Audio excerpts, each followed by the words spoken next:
In this video, I'm going to talk about listing fees, the fees that eBay charges when you sell on their site.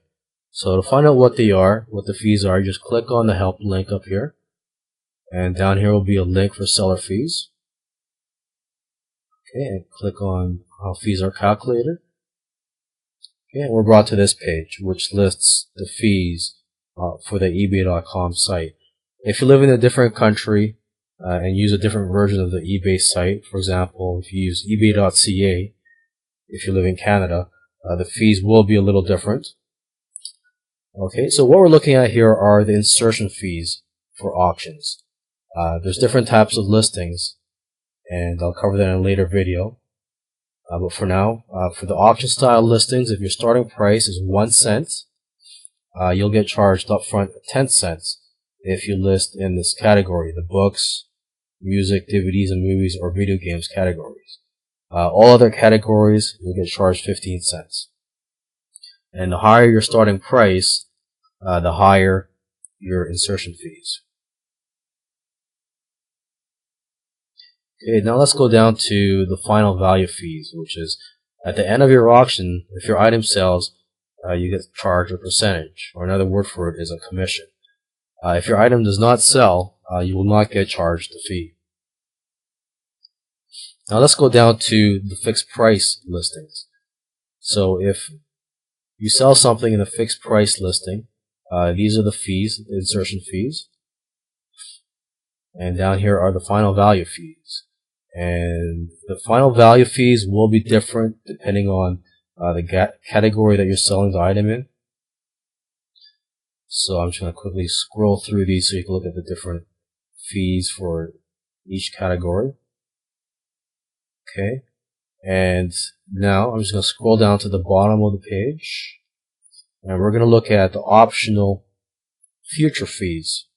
So these are optional, and for example, if you want to put in a reserve price, I'll talk about that in a later video. But if you want to put a reserve price in your listing, this is what the fee is.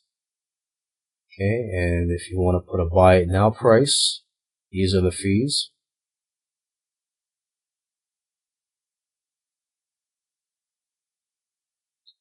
Okay, and these are the listing upgrade fees. So if you want your listing to be more attractive, you want it to be more noticeable in the search results, you would choose any of these features, and clicking on any of these will bring you to a page which describes more about that feature. So for example, let's click on highlight, and on this page it shows you what it looks like if you use highlight, bold, or border features. Okay, so if you choose bold, your listing will look like this in the search results, and this is what it looks like with a border. And if you highlight, this is what it looks like.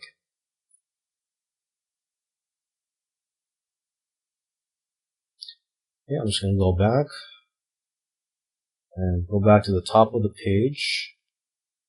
And up here are links to other areas of eBay.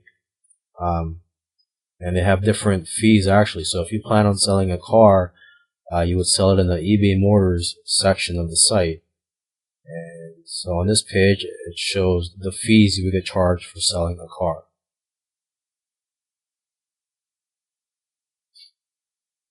Okay, and if you're interested in starting an eBay store, I highly recommend you open up an eBay store once your business gets to a certain level. And there are many benefits of it. And I'll talk more about eBay stores in a different course. But for now, if you want to know what the fees are, these are the fees. Overall, you do save more money if you do have an eBay store and you have plenty of items that you're selling on eBay. I'm just going to go back. And here are other areas. For example, you want to sell real estate, you want to classify that, or you want to check out the PayPal fees, just click on any of these links.